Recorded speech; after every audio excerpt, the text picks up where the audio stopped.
नमस्कार। मैं तेजेंद्र छाबड़ा एस्ट्रो ज्योति से आप सभी का स्वागत करता हूं। आज जो है हमारा प्रश्न का डे 15 क्लास है। और आज जो है हम आई थिंक विदेश का पढ़ेंगे आज, और एक टॉपिक और है एजुकेशन से रिलेटेड है। Education sir. एजुकेशन एंड विदेश यात्रा। जी। तो इसका आज हमारा जो है कंटेंट चलेगा। अगर पहली कोई क्लास से रिलेटेड आपका कोई क्वेश्चन हो तो आप प्लीज पूछ सकते हैं मैम से। अदरवाइज हम डायरेक्टली ही क्लास स्टार्ट करते हैं। अगर किसी का कोई क्वेश्चन हो प्लीज आप पूछ लीजिएगा। Good evening to everyone. और क्वेश्चन किसी का है पिछली क्लास से?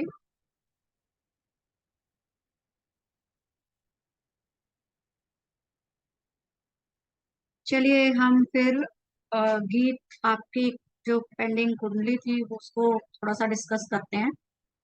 लेकिन गीत आपको एक प्रॉमिस करना होगा। आज हम डिस्कस करेंगे, आपको पता चल जाएगा। उसके बाद आप इस कुंडली को कभी नहीं खोलें। ओके गीत, मैम। ठीक है। देखिए, जब हम वैसे हम जब स्टडी करते हैं तो हमारे गुरुजी हमें ना तो मृत्यु की बात है, कोई भी एस्ट्रोलॉजी में निषेध है। और यस जो मैम, जाते आई हैं नो। उनके बारे में बहुत डिस्कस नहीं करते, क्योंकि वो फिर आत्मा है दूसरे जो दुनिया में गई है वहां भी परेशान होती यस। है। ठीक है, तो आज के बाद आप इस कुंडली को कभी खोलेंगे नहीं, ठीक है। जरूर मैम। तो देखिए, जो मैंने कुंडली बनाई है मीन लग्न की कुंडली बनी है। आपकी भी लग्न आई थी? यस, लगन तो मीन आई थी। जी हाँ। अब देखिए, इसमें अगर आप योग देखेंगी तो इसमें जो योग हैं, गुरु बैठे हैं 9th हाउस में, जो कि धर्म का भी भाव है और भाग्य का भी भाव है। ठीक है। जी। तो अगर हम जी। फर्स्ट लुक में देखते हैं तो हम कहते हैं कि लग्न पे दृष्टि पड़ रही है और गुरु बैठे हैं, तो मतलब कोई इस तरह की मिस हैपनिंग नहीं होनी चाहिए। लेकिन उनके लिए this is not miss happening. ठीक है। ओके। ये उनके जो कर्म बंधन थे ये पूरे हुए। ठीक है, इसका मतलब था कि कर्म बंधन जो थे उनसे वो मुक्त हो गए, इसलिए वो जो है दूसरी दुनिया में चले। देखिए, जी। राहु राहु का जो संबंध है वो भी पिछले जन्म से हम रिलेट करते हैं। और पंचम भाव है जी। वो भी पिछले जन्म से। राहु यहाँ पंचम में है और शुक्र जो है 7वें राशि के हैं और अष्टम में है। जी। तो शुक्र, ये हमें शुक्र भी यही अंदेशा देते हैं कि उनका जो सभी शुभ जो ग्रह हैं अष्टम से कहीं ना कहीं रिलेट कर रहे हैं।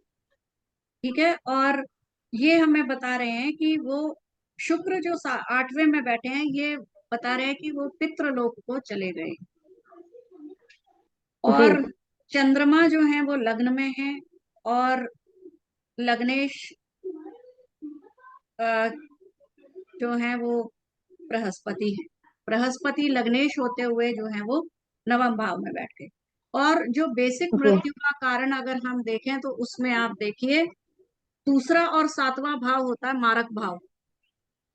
हम्म। ठीक है। और बुध जो है वो मार्केश है यहाँ पे। मंगल देखिए, मंगल द्वितीयेश होके 12वें भाव में बैठ गए। 12वां भाव क्या कहता है? यात्रा दिखाता है ना। तो ये भी तो जी। एक जर्नी है, लॉन्ग जर्नी है और अल्टीमेट जर्नी उनकी हुई है। और मार्केश की महादशा थी बुध की, और उसमें सूर्य अंतरदशा थी सूर्य की, और शनि की प्रत्यंतर दशा। तो सारे जो रीजन है वो मिल रहे हैं। जब मृत्यु होती है मंगल या सूर्य, उसमें कोई ना कोई दशा जरूर आती है। तो यहाँ देखिए, मार्केश जी। के साथ बुध, मार्केश के साथ सूर्य की दशा मिली है और साथ में जी। शनि की दशा भी है। और शनि भी 12वें भाव के स्वामी हैं। और हम्म। केतु जो है वो 11th हाउस में है, लेकिन 12th की तरफ जा रहे हैं। और जब केतु जो है 12वें हाउस में होते हैं तो केतु भी जो है इस दुनिया से मुक्ति प्रदान करते हैं।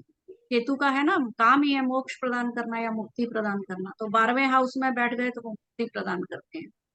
तो ये सारे के ओके सारे मैं। कॉम्बिनेशन जो है उनके जाने की बात को जो है वो प्रूव करते हैं। ठीक है। जी, और मेरा वो थोड़ा जो सा गड़बड़ हो गया केतु का।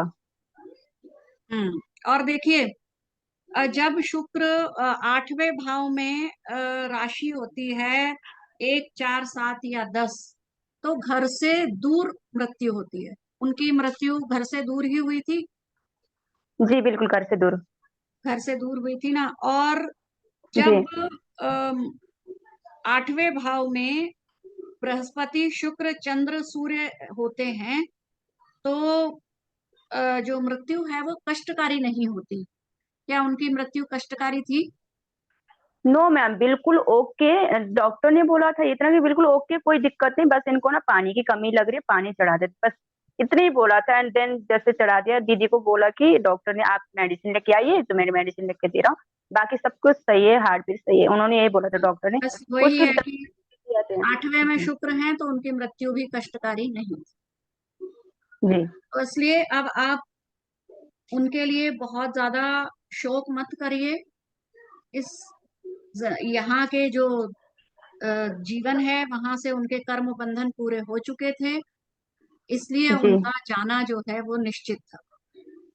और जितना जी। हम गई हुई आत्मा के लिए शोक करते हैं, तो वो आत्मा दूसरी दुनिया में भी परेशान हो जाती हाँ मैम, मैं ये पूछना चाहती हूँ मैम, जब हमारे पिता माता पिता जब भी छोड़ के जाते इस दुनिया से, वो लोग सपने में ज्यादा क्यों आते? क्योंकि मेरी फैमिली में किसी को भी नहीं आते। हर साल जब उनकी वर्षी होती है, वर्षी हर चीज सारे नीति नियम से किया जाता है, फिर भी मुझे हर साल, मतलब इतने सालों में ऐसा कोई दिन नहीं है जिस दिन मैंने उनको नहीं देखा हो, कभी हाथ पकड़ के चलते हुए, कभी मुझसे खाना मांगते, कभी मुझसे गुस्सा करते। तो मम्मा से मैं एक ही बात कहती हूँ कि मुझे पिताजी इतना क्यों दिखते हैं? है। देखिए, वो दिखने का एक कारण है, वो आपके सबकॉन्शियस माइंड में कहीं वो बहुत हम्म। डीप अभी भी प्रेजेंट है। ठीक है, तो जितना आप सबकॉन्शियस माइंड में उनको रखेंगे, कॉन्शियस माइंड में जितना रखेंगे, सबकॉन्शियस माइंड उतना ही उनके लिए एक्टिवेट होता रहेगा। तो आपको ये जी प्रयास करना होगा, आप उनको, उनकी जो यादें हैं उनको कम से कम अब माइंड में लाना शुरू करें। तो आपके जी सबकॉन्शियस माइंड से वो निकलने शुरू होंगे अपने आप। हमारा जो ड्रीम्स हैं वो हमारे सबकॉन्शियस माइंड से ही आते हैं। जो हमारे सबकॉन्शियस माइंड है वही सपना दिखाई देता है। उनको जी आप ये रिलेट मत करिए कि फादर कुछ कह रहे हैं या वो कुछ कहना चाहते हैं। ये आपका सबकॉन्शियस माइंड है जो आपको कह रहा है, और वो आपके सपने में आ रहा है। उनको जैसे जैसे आप अपने आप से थोड़ा अलग करेंगे, अलग करना अब आपको बहुत जरूरी है। ठीक है, तो जैसे जैसे आप जी अलग करेंगे, आपका सबकॉन्शियस माइंड जो है वो उनको, उनकी यादें कम करना शुरू कर देगा। और जी। बाकी ये है ठीक है कि मैम। आप अपने सेटिस्फेक्शन के लिए उनकी याद में कुछ दान करते रहिए, किसी की हेल्प करते रहिए। क्या? That is best. जी, किसको दान चाहिए? दक्षिणा तो मैम हो। अगर कोई कुछ कहना नहीं चाह रहा है क्लास में, तो प्लीज म्यूट कर लीजिए। दान दक्षिणा तो मैम मैं हर टाइम करती रहती हूँ पापा के बस, नाम से, और हाँ, बस वही वो मैं करिए। करती और रहती हूँ। थोड़ा थोड़ा उनको उनकी यादों से दूर होना शुरू करिए, जिससे कि आपका सबकॉन्शियस माइंड जो है वो खुद से नॉर्मल होना शुरू करे। Okay ma'am. ठीक है। Can I add something here? जी yes sir, please please. I am just adding from my own personal experience. जी जी। इसको एस्ट्रोलॉजी से कुछ लेना नहीं है। ओके जी। हमारी फैमिली भी एक बहुत क्लोज निट फैमिली थी। हम लोग अपने चाचे ताई से बहुत ज्यादा क्लोज थे हम लोग। हम्म। जब मेरे ताया जी की डेथ हुई थी, आई थिंक शायद उस समय मैंने नौकरी ज्वाइन ही की होगी। मस्ट बी अराउंड अबाउट 86 87 के आसपास, 1988 87 के आसपास की बात होगी शायद, मोस्ट प्रॉब्ली। तो मेरे ताया जी भी मेरे को सपनों में बहुत आते थे। और उससे कुछ समय के बाद उनके, मेरे ताया जी का जो बड़ा बेटा, जो हमारे बड़े भाई साहब थे, वो भी मेरे सपने में आते थे, और बड़े फ्रिक्वेंटली मेरे सपनों में आते थे वो लोग। एंड उस समय मैं ग्लेक्सो कंपनी में काम करता था मैं, और मेरा वाराणसी आना जाना रहता था। यूपी में हैंडल करता था, लखनऊ में बेस्ड था मैं उस समय। हम्म। और यू विल नॉट बिलीव, मेरे को सपनों में बहुत ज्यादा आते थे वो लोग। दोनों ही आते थे मेरे सपनों में। जी एंड मेरे को समझ में नहीं आ रही थी ये क्यों हो रहा है मेरे साथ, ऐसा क्या है क्या नहीं है। तो मैंने ना एक विद्वान व्यक्ति से मैंने बात करी थी, जो एस्ट्रोलॉजी में, वाराणसी में बहुत लोग, बहुत विद्वान लोग हैं। तो उसने मुझे ये समझाया कि देखिए आपके ताया जी और उनके बेटे को जो है, हम्म उनकी उनकी आत्मा की शांति करवानी पड़ेगी आपको। हम्म। पहले तो मेरे को समझ में नहीं आया क्या मतलब, क्या है क्या नहीं। दिस इज की नहीं, वो अगर आपको सपने में आ रहे हैं तो वो आप चाहते हैं कि आप, मतलब उनकी आत्मा को शांति करवाएं। मैं कहा, अच्छा जी आप बता दो क्या करना पड़ेगा मुझे। तो दे टोल्ड मी कि आप एक बहुत अच्छा कर्म कांडी पकड़ो आप। हम्म। ठीक है जी। वाराणसी में एक, फिर जी मैंने बड़ी मशहूर ढूंढ के ना, वहाँ पे एक बहुत फेमस कर्म कांडी था, जो प्रेसिडेंट ऑफ इंडिया कर्म कांड करता था बेसिकली। उनके घर गए थे हम। उनके घर जाके हमने उनसे बात करी, उनसे मैंने अपनी बात ऐसे समझाई कि सर ऐसा ऐसा मेरे साथ हो रहा है। तो उन्होंने मुझे बताया कि आप एक काम करना, शनिवार वाले दिन आप ना, मैं वाराणसी में था, लखनऊ रहता था, सर तो मैंने कैमरा ऑन कहा, कर लीजिए ना, कैमरा हाँ ऑन जी, कर लीजिए। हाँ जी। तो मैंने उनको ये बोला कि ही सेड कि आप एक काम करना, शनिवार को आप मेरे को ना, वहाँ पे गंगा नदी है, हम्म ही सेड कि आप वहाँ पे एक छोटा सा मंदिर भी है जहाँ पे कर्म कांड के सारे काम होते हैं। ही सेड कि आप वहाँ पे आ जाइएगा, ये लिस्ट है पूरी सामान लेके आने की। तो मैं कहा देखिए जी, मैं तो यहाँ का रहने वाला नहीं हूँ, आप सब कुछ ले आइएगा जो लाना है आपने, और जो पैसा का मैं पैसा दे दूंगा आपको।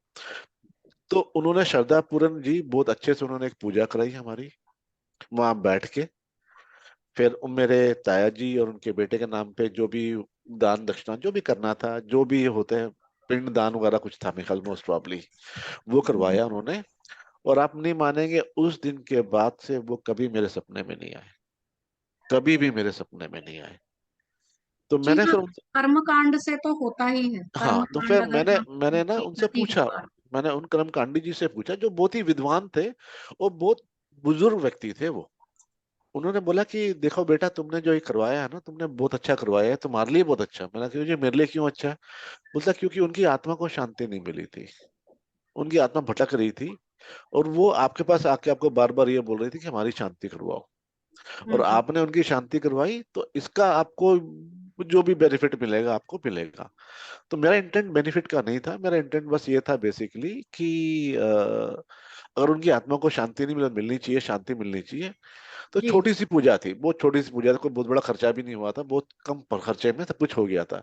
बट उसके बाद आप नहीं मानेंगे, मेरे सपने में कभी मेरे ताया जी उनके बेटे नहीं आए। तो मे बी आप बहुत विद्वान हैं, देखिए दिव्यानी जी, मेरे को तो इतना ज्यादा पता नहीं है, बट इसके पीछे क्या साइंस है क्या नहीं है, आई नहीं, डोंट नो। कर्म कांड से तो होता है। देखिए, हम लोग हाँ, 13वीं करते हैं, उसमें भी कर्म कांड करते हैं। हम बरसी करते हैं, उसमें भी कर्म कांड करते हैं। उसका जो पर्पस होता है वो यही होता है कि कर्म कांड से हम उस आत्मा की शांति करवा दें। और अगर उस 13वीं में अगर आत्मा की शांति किसी वजह से नहीं हो पाई है, तो बरसी के टाइम पे वो आत्मा की शांति दोबारा से करवा देते हैं कि बची हुई कोई भी प्रॉब्लम है तो वो खत्म हो जाए।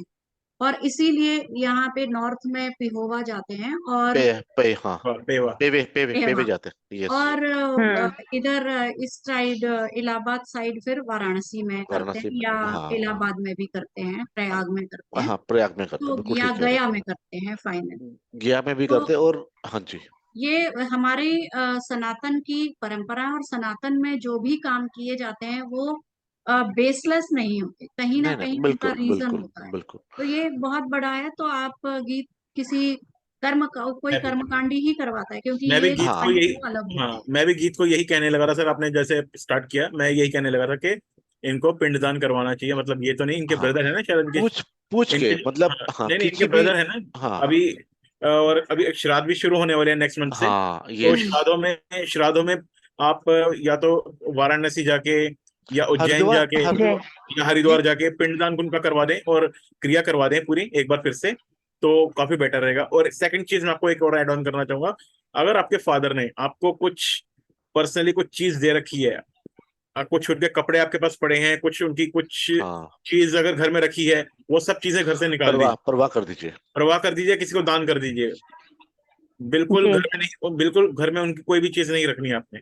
जो उन्होंने अगर आपको कुछ नहीं दिया है, आपने उसको एज ए अटैचमेंट अपने पास रखा है, उसको बिल्कुल दे निकाल दो। दीजिए, या उसको बिल्कुल प्रवाह कर दीजिए, अगर उन्होंने एज ए अटैचमेंट आपको दे रखा है कुछ।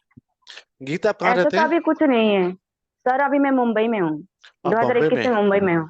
अच्छा, यस सर। बॉम्बे में। Okay okay okay. बॉम्बे में है तो मैं जी बताता हूँ आपको। मैं गुजरात में भी मैं गया हूँ, गुजरात में भी मैं बेस्ड था। मैं आई हैव ट्रेवल्ड अक्रॉस जी। इंडिया।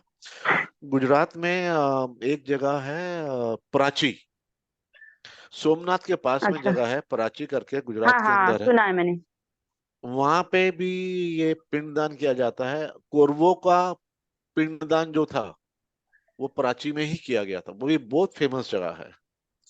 तो कोई अच्छी जगह जाके किसी विद्वान बंदे से बात करके पहले समझ लो जी क्या है क्या जी। नहीं है, then you take your action. जो आपको ठीक लगता है उस हिसाब से करें आप। आई थिंक इनका ब्रदर है, तो या इनके ब्रदर को करना चाहिए वो ना काम। हाँ यस, अगर बड़ा। ये साथ में जाएं और यस, ब्रदर काम करेंगे। और ये तो शायद नासिक में त्र्यंबकेश्वर है, वहां भी करवा सकते हैं शायद। तब वहां पे भी हो जाएगा, बिल्कुल हो वहाँ जाएगा। भी हो जाएगा। हाँ हाँ, नासिक पे भी हो जाएगा इनका। ठीक है। चलिए ठीक है मैम, फिर आज की एक क्लास मिनट स्टार्ट कर। तेजिंद्र तेजिंद्र जी, एक minute. Yes yes sir please. भाई यहाँ पे ना बड़े अच्छे से विद्वान लोग बैठे हैं, जेटली साहब बैठे हैं और ये देवानी मैडम बैठी हैं। आप पहले कैमरा ऑन कर लीजिए तो। कैमरा ऑन कर लेता हूँ मैं, आपका जैसा आपका आदेश। बस जी थोड़ा सा जी। मुझे एक बात बता दी, उत्सुकता है मेरी। भाई जिन बच्चों से मैं इतना प्यार करता हूँ, उनको मरने के बाद मैं परेशान करूँ कि मेरी आत्मा की शांति कराओ, मुझे अच्छा नहीं लगता। कोई ऐसा तरीका है मैडम, मैं अपना सारा पिंडदान वगैरह और सारा कुछ मैं अपने जीते जी मैं ही करवा दूं? वो भी यस है। सर, बिल्कुल होता बिल्कुल है। है, बिल्कुल गया है। में जाके करवा दीजिए, वहां पे यस, नहीं होता है, हाँ, खुद का मैं नहीं होता चाहता है। मेरे बच्चे बाद में मेरे लिए परेशान हो। अरे जिन बच्चों से मैं इतना प्यार करता हूँ, जी मैं उन्हें मरने के बाद कष्ट दूं, ये तो मुझे बड़ा अजीब सा लगेगा। नहीं नहीं, जी वैसे एक्चुअली एक बात बताएं आपको मिश्रा जी। जी इसके बारे में भी बहुत सारी विचारधाराएं हैं। एक विचारधारा ये बोलती है जब तक हम लोग जीवित हैं हमें पिंडदान नहीं करना चाहिए। एक अच्छा, विचारधारा ये बोलती है, एक बोलती है कि करवा भी सकते हैं आप। फिर से बात वो आती है हम किसको मानते हैं किसको नहीं मानते हैं। देखिए, मेरा ये मानना है कि हमें अपने बच्चों को ऐसे अच्छे संस्कार देने चाहिए। और आप जैसे इतने अच्छे मित्र, इतने अच्छे व्यक्ति हैं, आपके बच्चों के संस्कार तो बहुत ही अच्छे होंगे। तो आप उसकी चिंता ना करें, बिल्कुल वो क्या करवाएंगे या नहीं नहीं जैसे करवाएंगे बात ये है ना, अब दुखी। जैसे गीत बिचारी, अब ये एक्चुअली क्या हुआ, मेरे फादर के डेथ के बाद ना, मेरे फादर मुझे नहीं आए, लेकिन पिछले 1-2 महीने पहले मुझे 1-2 बार नजर आए। तो मैंने किसी से पूछा, एक आप जैसे विद्वान से, उन्होंने कोई बात नहीं, ये कहीं कहीं ने पीछे सबकॉन्शियस माइंड में याद आई होगी, आप ऐसा करो कि फोटो के आगे हाथ जोड़ लो और कोई याद कर लो। लेकिन मेरा मानना यह है कि हमारे को अपने ऊपर एक जो भी कुछ है अपना कर देना चाहिए, और एक कर्जा अपने सर पे ना लो नहीं कि लेना चाहिए। हाँ, नहीं नहीं बच्चों नहीं, के लिए सारी कर्जा कुछ जिंदगी नहीं दें नहीं हम। नहीं, कर्जा आपके ऊपर नहीं आएगा। अगर आपके बच्चे पिंडदान नहीं करेंगे, वो नहीं, कर्जा उनका है, ठीक है ना। पहली बात, आपके ऊपर नहीं है। ये है, अगर आपके पिताजी, देखिए 5-6 महीने में, 6-7 महीने एक आध बारी आ जाते हैं, वो चीज अलग होती है, उसमें चिंता की बात नहीं होती। वो तो देखो, मेरे माता पिता भी मेरे को 3-4 महीने में एक बार जरूर आ जाते हैं सपने में। वो तो हमारा सबकॉन्शियस माइंड है, उसमें तो कोई इश्यू ही नहीं है, ठीक है ना। जब वो आए तो अच्छी बात है। मैं तो माताजी की तस्वीर अपने टेबल पर रख रखता हूँ हमेशा, माताजी और पिताजी की। लोग बोलते हैं कि नहीं रखनी चाहिए, परंतु मैं तो रखता हूँ, क्योंकि वो मेरे दिल में भी है और मेरी हर जगह पे है वो, ठीक है। जहाँ पे भी है मैं हमेशा प्रार्थना भी करता रहता हूँ उनके लिए कि जिस रूप में स्वरूप में हमेशा खुश रहे, ठीक है ना। तो आप इतना ना सोचें, इतना ना सोचें, अच्छे कर्म करें आप। अपने पिताजी के लिए आप श्राद्ध आ रहे हैं, जैसे तेजेंद्र ने बताया, श्राद्ध आ रहे हैं, आप पंडित को बुलाएं। देखिए वो तो सब उस करते ही हैं। बस बस बस वही करिए, अच्छे कर्म करें बस। बाकी तो देखिए जी, हमारे अपने जो भोगना हम लोगों को भोग के जाना है।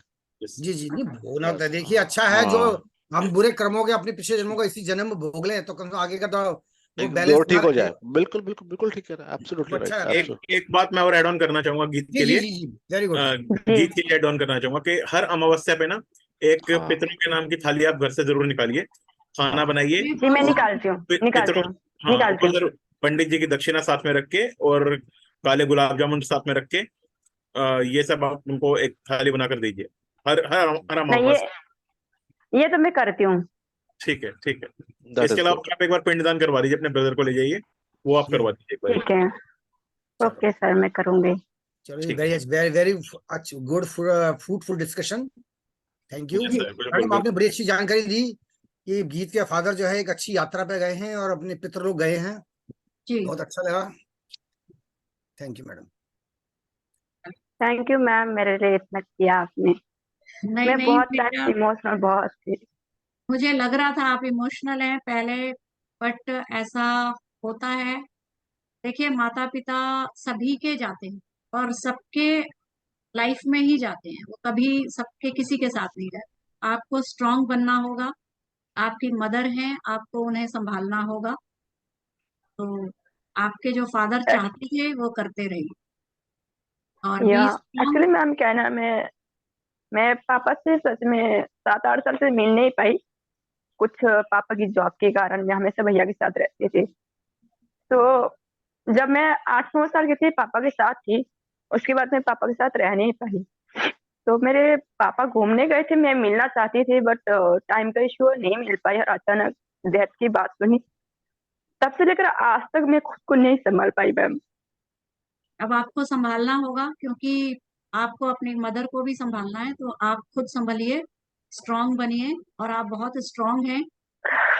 या आप ये सोचिए कि आप बहुत अच्छे जगह पे गए हैं, वो आपके फादर, उनके बहुत अच्छे कर्म रहे होंगे, और अच्छी ही दुनिया में गए हैं। तो आप ये सोच के उनके लिए शोक मत करिए, ठीक है? और मैं आगे से उनकी कुंडली का कोई डिस्कशन नहीं। That okay. Today was the bus last. मुझे जानना ही था मैम कि एक्चुअली नहीं देख पाई, ऐसा क्या हुआ मुझे जानना था। बस मुझे आज अच्छा लगा मुझे जान के कि सही यात्रा में है और उनका पिंडदान है, मैं जरूर करवाऊंगी मैम। हाँ, बस वो करवा दीजिए। और तो अच्छी जगह से करवाना, गीत अच्छी जगह से कराना, जैसे जेटली सर ने बताया है। हम्म, जैसे जी जी। त्र्यंबकेश्वर हो गया, या फिर वाराणसी हो गया, या हरिद्वार हो गया, हाँ ऐसी अच्छी जगह पे हाँ, जाके। बनारसी में एक हमारे भैया बनारस, है, मैं उनसे बात करूंगी। बिल्कुल बनारस इज बेस्ट प्लेस, बहुत बढ़िया प्लेस है। बनारस तो बेस्ट है।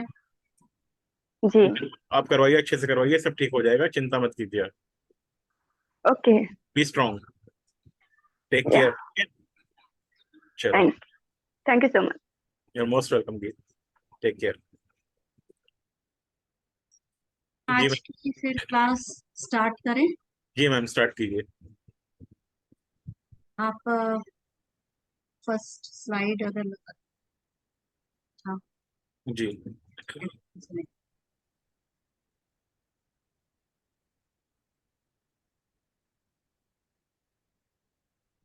विदेश यात्रा का है पहले। नहीं, पहले है एजुकेशन। ये दो अलग अलग हैं क्या इनके? विदेश यात्रा की या पहले डिस्कस कर लेते, कोई प्रॉब्लम? कर लो पहले, यही कर लो, ये लगेगा। अगर कहते हो तो दूसरा लगा देता हूँ मैं, देखता हूँ मैं उसने कहाँ कॉपी किया। बात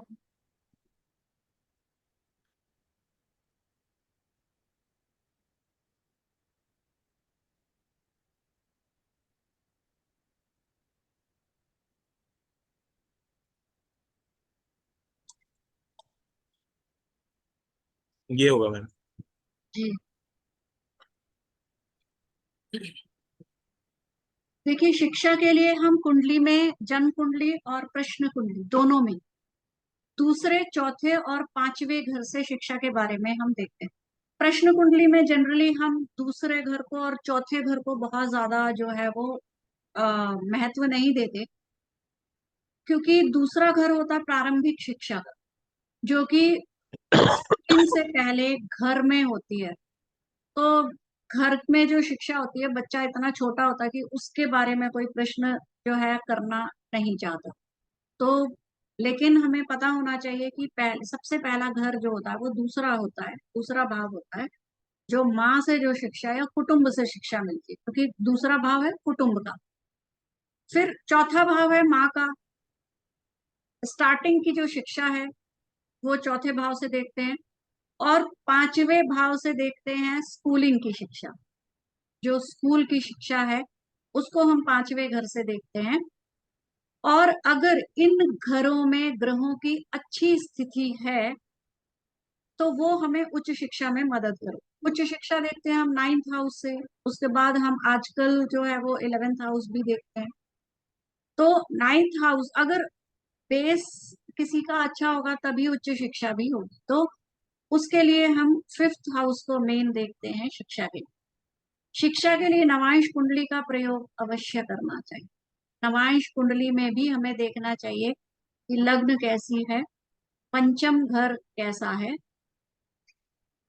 इन वर्गाकार कुंडलियों में जन्म कुंडली के पंचम भाव की स्थिति देखनी चाहिए, चाहे प्रश्न कुंडली है या जन्म कुंडली है, दोनों में ही नवांश देखने चाहिए। और पंचम भाव जो है वो मेन है शिक्षा के।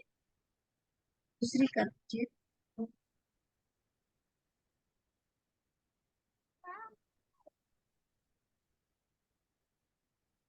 ज्योतिष शास्त्र में बुध ग्रह को बुद्धि का कारक माना जाता है और बृहस्पति को ज्ञान का कारक।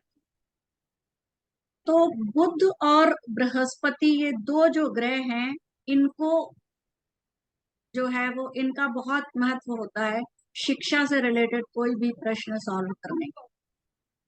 ऐसे बच्चे की कुंडली में बुध और बृहस्पति दोनों का अच्छा होना जरूरी है। यदि ये ग्रह अच्छी स्थिति में है तो जातक को शिक्षा में अच्छा स्थान मिलेगा। यदि इन राशियों का संबंध केंद्र या त्रिकोण भाव से हो तो शिक्षा का स्तर बढ़ा हुआ है, अच्छा होगा। हम कोई भी प्रश्न है, ये जो बेसिक चीज है प्रश्न की, जब भी हम देखते हैं कि केंद्र और त्रिकोण में अगर ये केंद्र और त्रिकोण अच्छे हैं, शुभ ग्रहों से ग्रहित हैं, दृष्टि शुभ है, तो कोई भी प्रश्न है वो पॉजिटिव एस्पेक्ट ही देता है। तो इसी तरह शिक्षा में भी है कि पंचम भाव त्रिकोण है, वहां पे शुभ ग्रह है, केंद्र में शुभ ग्रह है, पंचम पे दृष्टि अच्छी है, तो शिक्षा जो है वो हम कह सकते हैं कि जातक जो है वो अच्छी शिक्षा ग्रहण करेगा। इसको ऊपर कर दीजिए। शिक्षा की स्थिति जानने के लिए द्वितीय भाव की चर्चा आवश्यक है। दूसरे भाव से बच्चे की प्रारंभिक शिक्षा का स्तर और संस्कार देखने। कुटुंब भाव है, कुटुंब से जो शिक्षा मिलती है वो दूसरा घर है। बच्चे की प्रारंभिक शिक्षा के संबंध में इस घर की मुख्य भूमिका रही, क्योंकि बचपन में ही सही शिक्षा मिल गई, आगे की दुकान में वास्तुशिल्प इमारत। जब फाउंडेशन अच्छा है तो इमारत तो अच्छी ही होगी, यही है। तो सेकंड हाउस अगर अच्छा है, माँ से, घर से, कुटुंब से अच्छी शिक्षा संस्कार मिल रहे हैं, आगे भी उसकी शिक्षा अच्छी ही। मोस्ट प्रोबेबली हम हार्ड एंड फास्ट ये नहीं कह सकते कि दूसरा भाव अच्छा है तो पूरी शिक्षा अच्छी ही हो, लेकिन देख के कह सकते हैं कि अगर दूसरा भाव अच्छा है और बाकी चीजें भी शुभ है तो शिक्षा अच्छी हो। जी, कुंडली में चतुर्थ भाव को सुख का स्थान बताया गया, सुख का स्थान और माँ का स्थान भी है। प्रारंभिक शिक्षा के बाद विद्यालय की शिक्षा का स्तर समान भाव से देखा जाता है। इस भाव के आधार पर बच्चे की आगे की शिक्षा का स्तर बताया जा सकता है। अक्षर ज्ञान लेकर जनरल शिक्षा तक सारांश इसी भाग में किया जाता है। जी आगे कर।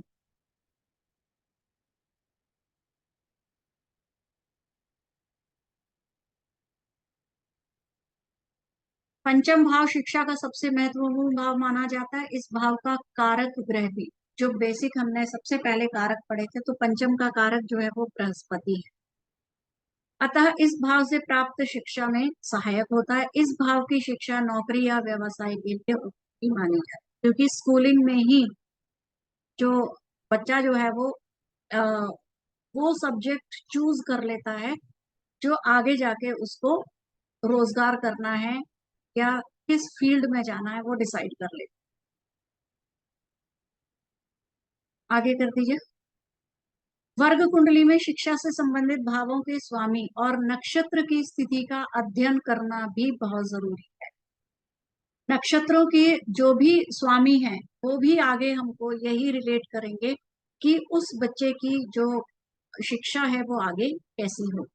कभी कभी कुंडली में साड़ी की स्थिति, लेकिन फिर भी शिक्षा का स्तर बहुत अच्छा नहीं होता है। ये मैडम साड़ी क्या होता है? ये साड़ी गलत प्रिंट है, साड़ी तो कुछ नहीं होता। चूंकि कुंडली में संबंधित भाव और ग्रह की स्थिति स्थित होती है, अतः वर्गाकार कुंडली पूर्ण फल में बहुत स्थिति। जो शिक्षा के लिए हम चार्ट लेते हैं वो D24 लेते हैं। D24 से हम देखते हैं शिक्षा को, और नवांश कुंडली, हम हर प्रश्न में नवांश हमको देख लेना चाहिए। नवांश क्यों देखना चाहिए? क्योंकि लग्न के बाद वर्ग कुंडलियों में सबसे ज्यादा जो नंबर दिए जाते हैं वो नवांश कुंडली को दिए जाते हैं। नवांश कुंडली विवाह से संबंधित प्रश्नों के लिए देखी जाती है, या विवाह से संबंधित जो भी है उसके लिए देखी जाती है, लेकिन हर क्वेश्चन में नवांश अगर हम देख लेते हैं तो उसकी विवेचना करना जो है वो ज्यादा सटीक होगा। आगे कर दीजिए। मैडम ये साड़ी की जगह हम क्या पढ़े फिर? कभी कभी कुंडली में यहाँ पे हम भाव कह सकते हैं, भाव की स्थिति बहुत अच्छी होती है, लेकिन ठीक फिर है भी मैडम। शिक्षा का स्तर बहुत अच्छा नहीं होता। मैं आपको इसको एक एग्जांपल से बताऊंगी। ठीक है, भाव और ग्रह सब हमको लग्न कुंडली में दिखाई देते हैं कि बहुत अच्छे हैं और बहुत या अच्छे नहीं हैं, लेकिन आगे जब हम वर्ग कुंडलियों का अध्ययन करते हैं और उनसे इसमें भी हम काफी चीजों को रिलेट करते हैं, तो हमें लगता है कि योग अच्छे हैं फिर भी एजुकेशन नहीं है, या योग खराब है तो भी एजुकेशन अच्छी है। तो इसको मैं आपको बताती हूँ। एक कुंडली आई थी, तो बच्चे के फादर लेके आए थे, तो उन्होंने बचपन में उस बच्चे की कुंडली दिखाई थी, तो उनको कहा गया था कि ये इस बच्चे की एजुकेशन अच्छी नहीं होगी, आप इसके लिए पैसा जोड़ना शुरू कर दीजिए और इसको कोई व्यवसाय शुरू करवा दीजिए। फादर ने वैसे ही किया, वो अपना इन्वेस्टमेंट करते रहे कि आगे चल के इसको कहीं ना कहीं तो कुछ व्यापार करवाना होगा, पढ़ाई तो ये करेगा नहीं। लेकिन वो बच्चा, हर स्कूलिंग भी उसकी अच्छी हुई और उसने हायर एजुकेशन ली। उसने बच्चे ने इंजीनियरिंग की और इंजीनियरिंग के बाद उसने एमबीए किया, और एमबीए के बाद वो बहुत एक मल्टीनेशनल कंपनी बहुत अच्छी जॉब कर रहा था। तो वो उनको ये था कि ये मुझे बताया गया था इसकी जो एजुकेशन है वो अच्छी नहीं होगी, लेकिन इसकी तो एजुकेशन में रुकावट आई नहीं कभी। तो जब उसके चार्ट देखा गया तो हालांकि लग्न कुंडली देख के लग रहा था कि शायद ये बच्चा नहीं, इसकी एजुकेशन अच्छी नहीं। लेकिन जब वर्ग कुंडलियां देखी गई तो उसमें उसका बहुत अच्छी एजुकेशन थी, उसके ग्रह इतने अच्छे थे, योग इतने अच्छे बन रहे थे। तो उनको बताया कि इसकी तो कहीं एजुकेशन में रुकावट कहाँ दिख रही है, इसका क्यों आप कहते हैं कि, तो बोले नहीं, उन्होंने तो चार्ट देखे, तो उन्होंने सिर्फ लग्न कुंडली देख के कहा कि इस बच्चे की एजुकेशन नहीं होगी, जबकि बच्चे की एजुकेशन बिना रुकावट के बहुत अच्छी हुई। तो इसीलिए कि कभी कभी कुंडली में भाव बहुत अच्छे भी होते हैं और एजुकेशन अच्छी नहीं है। तो हमको सिर्फ लग्न कुंडली से ही, और लग्न कुंडली में भी हम अगर डेप्थ में जाते हैं तो हमको सारा उससे भी समझ में आ जाता है। लेकिन अगर हम शैलो स्टडी करेंगे, सिर्फ ऊपर ऊपर से देखेंगे कि बृहस्पति तो पंचम भाव में या नाइन्थ हाउस में बैठे हैं और दृष्टि कर रहे हैं लग्न पे। अभी भी देखिए इस कुंडली में भी यही आया, बृहस्पति नवम भाव में और लग्न दृष्टि दे रहे हैं, तो उस हिसाब से तो लाइफ मिलनी चाहिए। लेकिन हमको हर चीज देखनी चाहिए, और वो जब हम देखते हैं तो फिर पता लगता है कि जो दिख रहा है हमेशा वही। किसी जातक की कुंडली में पांचवें भाव से आरंभिक शिक्षा, elementary to graduate level education, और नौवें भाव से उच्च शिक्षा, हायर देन ग्रेजुएशन देखी जाती है। जिस वातावरण में विद्यार्थी पढ़ता है वह वातावरण चौथे भाव से देखा जाता है। चौथा भाव घर का है, घर के हाउस से उस उसका पढ़ने का एटमॉस्फेयर कैसा है वो हम देख सकते हैं। चीजों के देखने के लिए विद्यार्थी का क्या दृष्टिकोण है, यह चंद्रमा की स्थिति से देखा जाता है। जो शिक्षा विद्यार्थी अर्जित कर रहा है उसे 10वें यानी कर्म भाव और 5वें या 9वें भाव के संबंध से समझा जाता है। अब देखिए कितने सारे जो भाव हैं वो रिलेट हो रहे हैं। चौथे भाव से हमने देखा कि जहां वो पढ़ रहा है उसका कैसा एटमॉस्फेयर है, उसका जो स्कूल है जहाँ पे वो शिक्षा ले रहा है वो सही है, घर में उसको वातावरण सही मिल रहा है। चंद्रमा बताता है उसका दृष्टिकोण खुद का कैसा, दृष्टिकोण कहीं ऐसा तो नहीं है वो चीज पढ़ रहा है जिसको वो पढ़ना ही नहीं चाहता। जो शिक्षा विद्यार्थी अर्जित कर रहा है उसे 10वें यानी कर्म भाव। अब कर्म भाव देखना क्यों जरूरी है? क्योंकि स्कूल एजुकेशन से ही ये कंफर्म हो जाता है कि वो किस फील्ड में जाने वाला है। अगर वो मेडिकल पढ़ना चाहता है तो वो 10th के बाद ही मेडिकल के सब्जेक्ट चूज कर लेगा। इंजीनियर बनना चाहता है वो कर लेगा। वो अगर एडमिनिस्ट्रेटिव सर्विसेज में जाता है, आर्ट्स की फील्ड में चला जाए। फाइनेंस वगैरह में जानना चाहता है वो कॉमर्स चूज कर लेगा। तो 10वां भाव यानी कर्म भाव की कर्म भाव में कौन से ग्रह हैं, वो कौन से कर्म करना चाहता है, उसके अकॉर्डिंगली भी देखना चाहिए। तो उस वही एजुकेशन जो है उसका इंटरेस्ट ही उसमें होगा। शुक्र बैठा है art, music, acting and all this. Budh बैठा है फाइनेंस, कॉमर्स, मीडिया, उसका इंटरेस्ट इन्हीं चीजों में होगा। तो ये अपने आप ही कर्म जो है वही उसका जो इंटरेस्ट है उस साइड पे ले जाता है। तो ये सारी चीजें रिलेट करने चाहिए। 5वें और 9वें भाव से उसका कहीं ना कहीं संबंध जो है वो बन जाएगा। कुंडली में चौथे भाव में शुभ ग्रह, चतुर्थ भाव का अधिपति शुभ प्रभाव में है, तो अध्ययन के दौरान घर का वातावरण शांत और सरस रहता। देखिए कई बार क्या होता है, बच्चा तो इंटेलिजेंट है, पढ़ने में बहुत इंटरेस्ट रखता है, पढ़ाई की तरफ बहुत रुझान है, लेकिन कई बार पेरेंट्स की नासमझी ऐसी होती है कि वो बच्चा पढ़ नहीं पाता। कुछ भी रीजन है, घर में कंबाइंड फैमिली है, वहां पे लड़ाई झगड़े हैं, हस्बैंड वाइफ के आपस के लड़ाई झगड़े हैं, या घर में फाइनेंशियल कमी है, कुछ भी चीजें हो सकती हैं, तो वो वातावरण उसको पढ़ाई का जो है वो अच्छा नहीं मिलता। 5वें भाव में शुभ ग्रह बैठे और 5वें भाव का अधिपति शुभ प्रभाव में हो तो विद्यार्थी की प्रारंभिक शिक्षा अच्छी होती। ऐसे छात्र 10वीं की परीक्षा और कई बार स्नातक स्तर की परीक्षाओं में शानदार परिणाम देते। अगर अशुभ ग्रह बैठे हैं तो उनको बता सकते हैं कि कहीं ना कहीं रुकावट है, किसी भी रीजन से। हो सकता है बच्चे की खुद की हेल्थ ही ठीक ना हो, उस टाइम पे एग्जाम टाइम में हेल्थ खराब हो जाए। हो सकता है कोई और रीजन है, वो पढ़ाई में ध्यान नहीं दे पा रहा या एग्जाम नहीं दे पाया, कुछ भी हो, लेकिन कहीं ना कहीं कोई रुकावट जरूर आएगी। 9वें भाव में शुभ ग्रह होने तथा नवमेश के शुभ प्रभाव में होने पर जातक उच्च अध्ययन में शानदार परिणाम। कई बार बहुत सारे क्वेश्चंस यही आते हैं कि ये एजुकेशन हायर होगी कि नहीं, हायर एजुकेशन ले पाएंगे कि नहीं। तो अगर 9वें भाव में शुभ ग्रह है, शुभ प्रभाव है, शुभ राशि है, तो कह सकते हैं कि उसकी हायर एजुकेशन बहुत अच्छी होगी। किसी जमाने में स्नातकोत्तर को उच्च अध्ययन समझा जाता था, अब शिक्षा के प्रसार के बाद पीएचडी अथवा पोस्ट डॉक्टरल को हम उच्च शिक्षा की श्रेणी में करते हैं। तो ये 9वें के बाद फिर हम 11वें हाउस को भी देखते। अगर 5वां भाव बेहतर ना हो और 9वां भाव शुभ हो तो स्नातक स्तर तक औसत प्रदर्शन करने वाला छात्र भी उच्च अध्ययन के दौरान बेहतर परिणाम। कई बार ये होता है कि 5वां भाव में शुभ नहीं है लेकिन 9वां भाव बहुत अच्छा है, तो उसमें क्या होता है कि बेशक स्कूलिंग में एवरेज स्टूडेंट को और बाद में जाके हायर एजुकेशन में वो बहुत अच्छे रिजल्ट्स ले लेता है। आगे कर दीजिए।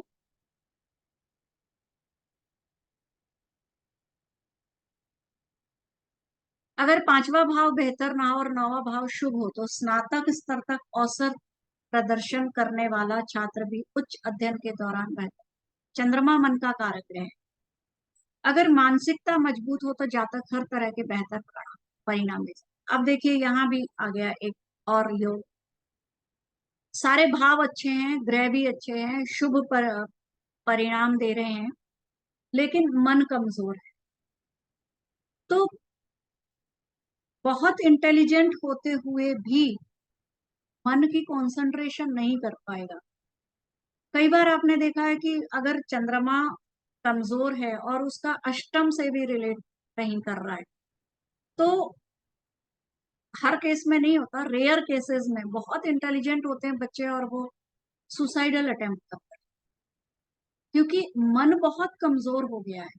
और मन ही मजबूत नहीं है तो फिर दिमाग कंट्रोल नहीं हो पाएगा। पढ़ाई में भी यही बात लागू होती है। चौथा, पांचवा, 9वां भाव बेहतर होने के बावजूद चंद्रमा खराब होने पर विद्यार्थी को एकाग्रता में कमी और चिड़चिड़ेपन की समस्या। नेक्स्ट लगा दीजिए, इसको आगे कर।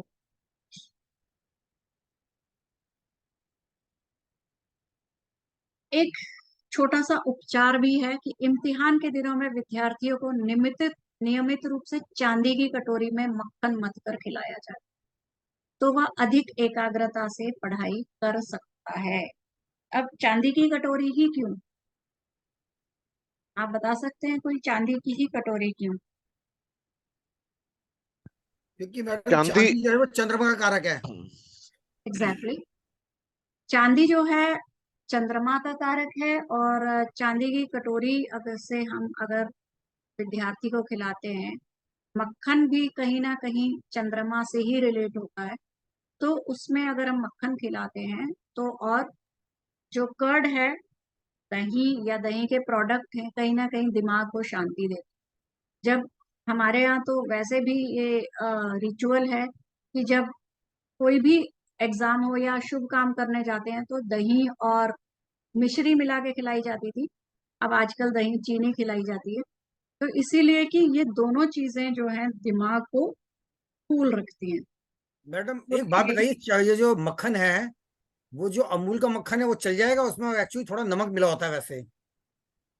अमूल का मक्खन अगर नमक डला होगा तो वो चीनी डालेंगे तो उसमें डबल टेस्ट आ जाएगा, और वो हम्म, अमूल का मक्खन येलोइश होता है। अगर व्हाइट मक्खन मिलता अमूल का तो वो चल जाएगा। ठीक मैम, ठीक। सर नमक नमक राहु है वैसे, मैं जस्ट फॉर योर नॉलेज हाँ, नमक राहु है तो वो इफेक्ट को थोड़ा सा गड़बड़ा देगा। गड़बड़ कर जाएगा तो वो। इसका मतलब मैडम फिर दही और चीनी, वही दही और मिश्री ठीक रहेगी फिर तो मैडम। दही चांदी मिश्री कटोरी, तो बेस्ट है। चांदी कटोरी बस, ठीक है मैडम। बिल्कुल। और व्हाइट मक्खन, चंद्रमा का कारक व्हाइट कलर हो। जी जी। जी नेक्स्ट कर दीजिए।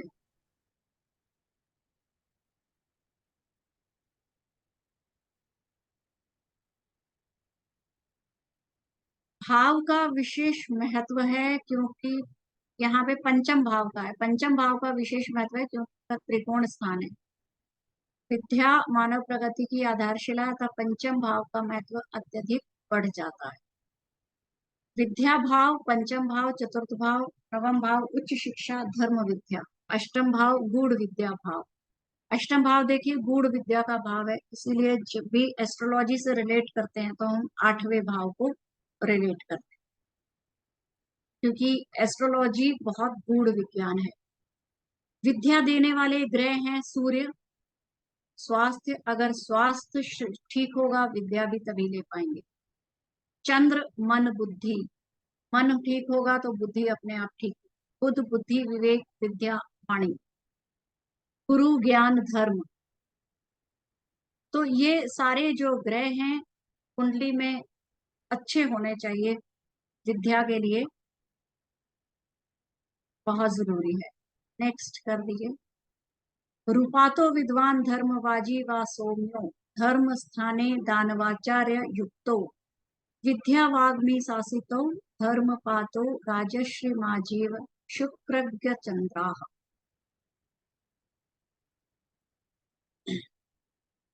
धर्म रूपातो विद्वान, धर्म जो स्थान है वहां पर जो है दानवाचार्य। दानवाचार्य यहाँ पे कौन है? शुक्र। शुक्र। अगर वो शुक्र हैं तो वो विद्या को देते हैं। विद्या वामी शासितो धर्म पातो राजश्री माजीव शुक्र चंद्र शुक्रज्ञ चंद्रा। तो नवम भाव में, पंचम भाव में अगर ये शुभ ग्रह आ जाते हैं, चंद्रमा है या शुक्र है, तो वो अपने आप में ही जो है वो बल उनमें आ जाता है, जो स्थान बल है उनके पास होता है, और वो शिक्षा के लिए शुभ। यदि नवम भाव में बुध और गुरु के साथ शुक्र संयुक्त हो तो जातक विख्यात विद्वान धार्मिक का होता है। यदि बुध और गुरु के साथ थोड़ा, यदि बुध और ये थोड़ा सा नीचे कर दीजिए। यदि नवम भाव में चंद्रमा बुध गुरु शुक्र संयुक्त हो तो जातक अनेक शास्त्रों का ज्ञाता होता है और राजकीय सम्मान से सम्मानित होता है। यदि नवमस्त बृहस्पति बुध और सूर्य से देखा जा रहा हो तो उच्च विद्याओं का ज्ञाता एवं धर्मनिष्ठ मान सम्मान पाने वाला होता है, और ऐसा जातक अपनी विद्वत विद्वत्ता के द्वारा नाम और यश प्राप्त करता है। सूर्य क्या है? सूर्य जो है वो नाम और यश देने वाला है। बुध जो है वो विद्या में कुशलता देने वाला है। और बृहस्पति तो है ही ज्ञान के भंडार। तो इन तीनों का जब कॉम्बिनेशन होता है तो बृहस्पति धर्म और ज्ञान से रिलेट करते हैं। तो ज्ञाता अपने आप कुछ विद्याओं का ज्ञाता होगा, धर्मनिष्ठ भी होगा, और नवम भाव तो है ही धर्म का, सूर्य से मान सम्मान पाने वाला होगा। और अपनी विद्वत्ता के द्वारा बुध जो है उसे विद्वत्ता दे रहे हैं, तो नाम और यश को प्राप्त कर। कर्क वृश्चिक मीन में चंद्रमा हो तो जातक वकालत की पढ़ाई करता है। आगे कर दीजिए।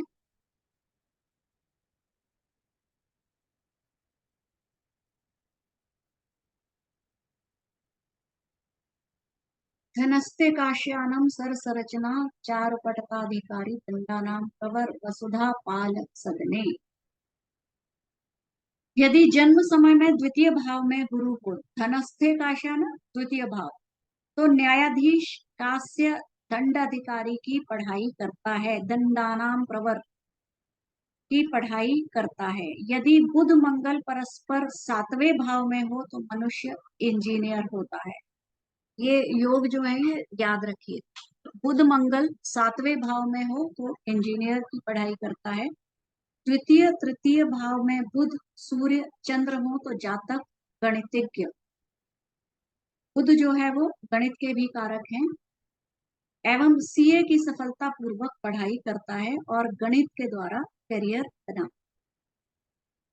गुरु नवम भाव में हो तो व्यक्ति शैक्षणिक क्षेत्र में उच्च पद प्राप्त करता है और उच्च शिक्षा का योग बनता है।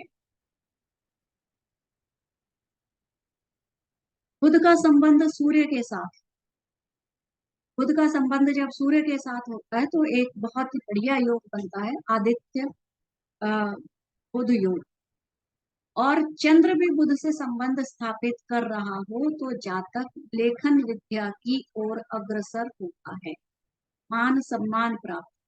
बुध जो है वो लेखन से भी रिलेट होता है और सफल साहित्यकार होता है। बुध शुक्र एवं चंद्र तीनों एकादश भाव में हो और सूर्य दशम भाव में, गुरु लग्न में हो तो जातक अवश्य ही लेखन विद्या से विश्व में ख्याति प्राप्त करता है। नवम भाव में राहु हो तो व्यक्ति को प्रखर बुद्धिमान एवं विद्वान बना। शुक्र पंचम छठे या द्वादश भाव में हो तो जातक विख्यात ज्योतिषी हो। नोट कर लीजिए सभी पॉइंट। शुक्र पंचम छठे या द्वादश भाव में हो तो जातक विख्यात ज्योतिषी होता है और गहरी विद्याओं का शोध होता है। लेकिन अगर शुक्र पंचम छठे द्वादश में नहीं है तो ऐसा नहीं है कि ज्योतिषी नहीं बन सकता। ये एक योग है, इसके अलावा बहुत सारे योग हैं, उनसे भी हमें रिलेट करना हो। पंचम भाव में मंगल हो तो व्यक्ति मेडिकल शिक्षा चिकित्सा के क्षेत्र में विद्वान होता है। सूर्य लग्न में मंगल दशम भाव में हो तो उच्चतम श्रेणी की पढ़ाई करता है। सूर्य लग्न में सूर्य है तो पढ़ाई उसकी अच्छी होगी ही, किसी भी फील्ड में जाएगा। ठीक है, ये जरूरी नहीं है कि वो पॉजिटिव ही पढ़ाई ठीक करेगा, अच्छी करेगा। अगर सूर्य पाप भाव में है, अशुभ भाव से रिलेट कर रहे हैं और पाप कर्तरी में है, तो हो सकता है कि वो क्राइम की तरफ भी बहुत ऊंचाई प्राप्त करे।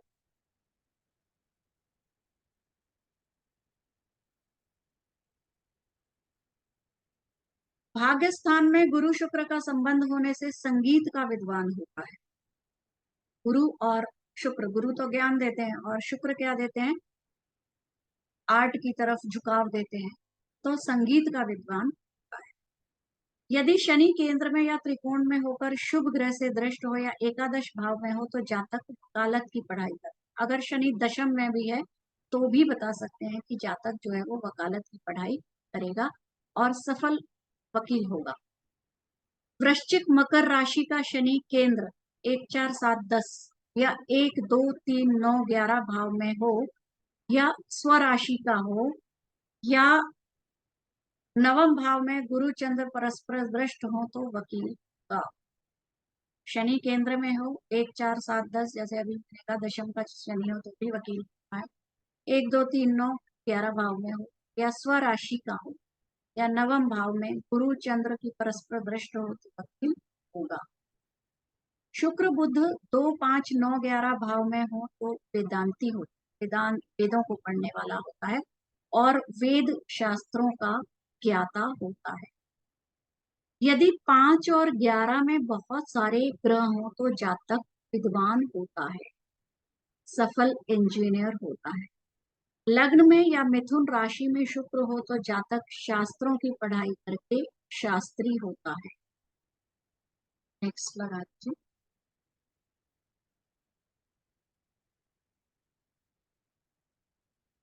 ग्रहों के अनुसार विषय, यदि चौथे व पांचवें भाव पर हो ग्रहों का, इन ग्रहों का प्रभाव चौथे और पांचवें भाव पर हो, सूर्य का प्रभाव हो तो आर्ट्स या विज्ञान पढ़ता है, मंगल का प्रभाव हो जीव विज्ञान, चंद्रमा का प्रभाव हो ट्रैवलिंग टूरिज्म, चंद्रमा क्या है, ट्रैवलिंग का कारक है ना।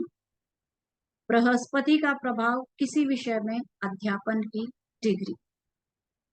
चौथे पांचवें भाव पर इनका प्रभाव हो तो बुध का प्रभाव कॉमर्स कंप्यूटर, शुक्र का प्रभाव मीडिया मास कम्युनिकेशन, गायन वादन नृत्य, सारे आर्ट्स के से रिलेटेड इसमें आते हैं। और बुध का प्रभाव हो तो कॉमर्स कंप्यूटर के अलावा मीडिया और ये रिपोर्टिंग, ये सब इसमें भी जाते हैं।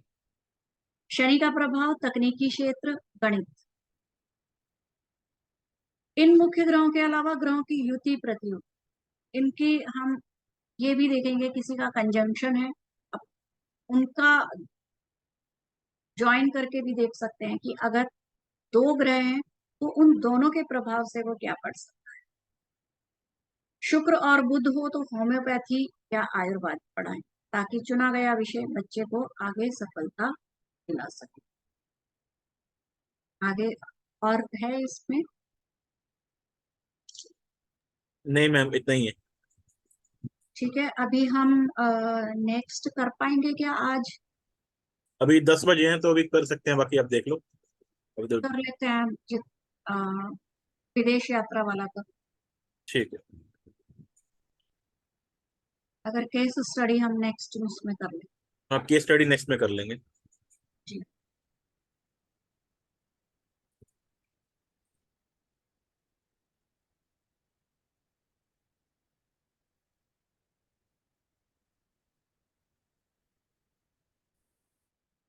अब ये एजुकेशन के योग हमने देखे, अब हम देखेंगे कि कुंडली में विदेश यात्रा और विदेश में शिक्षा ग्रहण करने के योग। ज्योतिष शास्त्र के अनुसार यदि किसी व्यक्ति की कुंडली में सूर्य लगन की स्थिति में हो तो विदेश यात्रा के योग बनते हैं। और कर दीजिए। विदेश यात्रा के लिए वैसे मेन जो भाव है वो है 12वां भाव, और भी भावों से देखते हैं। और राहु जो है सबसे ज्यादा जो है वो महत्वपूर्ण ग्रह है विदेश यात्रा। चंद्रमा भी है, सूर्य भी है, लेकिन राहु का इफेक्ट बहुत जल्दी होता है। यदि किसी व्यक्ति की कुंडली में बुध 8वें भाव में हो या शनि 12वें भाव में बैठा हो तब भी जातक के विदेश यात्रा करने की संभावनाएं बढ़ जाती। यदि किसी व्यक्ति की कुंडली में लग्नेश 12वें भाव में स्थित है, ये तो एक्सपीरियंस्ड योग है, कई कुंडलियों में मैंने इसको देखा है कि लग्नेश 12वें में या द्वादशेश लग्न में बैठ जाए तो विदेश यात्रा या विदेश में सेटल होने की संभावना बहुत बढ़ जाती है। नेक्स्ट कर दीजिए। यदि किसी जन्म कुंडली में दशमेश और नवम दोनों ही चर राशियों में स्थित हो तो भी जातक विदेश यात्रा कर सकता। दशमेश और नवमेश चर राशि में, चर राशि क्या है, चलायमान है, तो ये दशमेश कार्यभाव नवमेश भाग्य स्थान, तो वो विदेश यात्राएं कर। कुंडली के छठे भाव में चंद्रमा हो तो भी विदेश यात्रा के योग बनते हैं। चंद्रमा भी ट्रैवलिंग का कारक है। अच्छा, पहले क्या होता था, जल से जल के द्वारा ही विदेश यात्राएं होती, अब समय बदल गया है, तो विदेश यात्राओं को चंद्रमा से इसलिए भी ज्यादा जोड़ा जाता है क्योंकि चंद्रमा जो है वो जल का कारक है। दशम भाव में चंद्रमा हो या इस घर पर शनि की दृष्टि पड़ रही हो तो भी विदेश यात्रा के योग बनते हैं। सातवें भाव या लग्न भाव में चंद्रमा की उपस्थिति भी विदेश से व्यापार का संकेत। सातवां भाव व्यापार का भी भाव है, तो अगर वहां पे चंद्रमा की उपस्थिति हो तो भी विदेश से व्यापार का संकेत मिलता है। शनिदेव को आजीविका का कारक माना गया है। शनि और चंद्रमा की युति भी विदेश यात्रा करवाती। अगर जन्म कुंडली में दशमेश 12वें भाव और 12वें भाव का स्वामी 10वें भाव में, अगर ये राशि परिवर्तन हो तब तो पक्का ही विदेश से व्यापार करते हैं, या कर्म जो है वो, रोजगार जो है वो विदेश से रिलेटेड। अगर विदेश में नहीं जा रहा तो विदेश से रिलेटेड फॉरेन सर्विसेज से रिलेटेड होगा, एक्सपोर्ट इंपोर्ट का बिजनेस करेगा, कुछ ना कुछ विदेश से उसका आजीविका जरूर रिलेट हो। और जातक को विदेश से आजीविका मिलती है। नेक्स्ट कर दीजिए।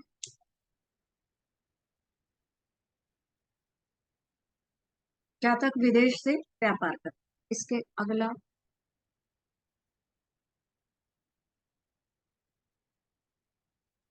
यही चाहिए, ये नेक्स्ट नेक्स्ट ही है मैम, ये स्लाइड। नहीं, ये हो गई।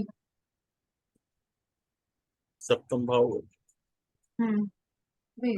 नहीं ये नहीं हुई मैम, ये वाली हुई थी। अच्छा। इसके बाद ये लगाई है मैम। हम्म, अगर जन्म कुंडली में दशमेश 12वें भाव और 12वें भाव का स्वामी ये विदेश यात्रा के योग बनते हैं और जातक को विदेश से आजीविका कमाने का मौका मिलता है। दशमेश 12वें भाव, 12वां भाव है विदेश यात्रा का, 10वां भाव है कर्म भाव का। अगर इनका आपस में संबंध हो जाए तो विदेश से आजीविका कमाने का मौका मिलता है। यदि भाग्य का स्वामी 12वें भाव में, 9th हाउस का स्वामी 12वें भाव में या 12वें भाव का स्वामी भाग्य स्थान में बैठा है तो भी जातक के विदेश यात्रा के योग बनते हैं। भाग्य स्थान में बैठकर राहु भी विदेश यात्रा के योग का निर्माण करता है। सप्तम भाव का स्वामी 12वें भाव में हो या 12वें भाव का स्वामी सप्तम में बैठा हो तो विदेश यात्रा की संभावना बढ़ती है और जातक विदेश से व्यापार करता है। जी, कुंडली में कब बनते हैं विदेश यात्रा के योग, कौन से ग्रह इसके लिए जिम्मेदार? कुंडली में पंचम, नवम और द्वादश भाव मूल रूप से विदेश यात्रा से ही संबंधित होते हैं। क्रूर और पाप ग्रहों की विदेश यात्रा में बड़ी भूमिका होती है। राहु व्यक्ति को सबसे ज्यादा विदेश जाने में सहायता करता है।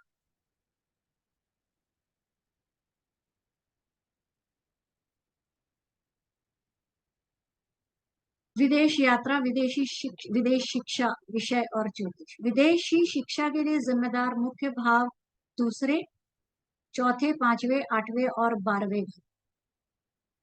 वैदिक विदेशी शिक्षा ज्योतिष के अनुसार कुंडली में प्रत्येक घर विदेशी शिक्षा विषयों का प्रतिनिधित्व करता है। दूसरा घर प्राथमिक शिक्षा को दर्शाता है, चौथा घर माध्यमिक, पांचवा कॉलेज शिक्षा को, नौवां घर उच्च शिक्षा को दर्शाता है, आठवां घर अनुसंधान रिसर्च, 8th हाउस इसको दर्शाता है, और 12वां घर विदेशी भूमि को दर्शाता है। इसके अलावा ज्योतिष कुंडली में चौथे घर को शिक्षा का कारक, पांचवें घर को बुद्धि का घर, दूसरे घर को वाणी का घर या शिक्षा का घर माना जाता है। इन भावों का विश्लेषण करने से जातक की शिक्षा के मूल ज्ञान का पता लगाने में मदद मिलती है।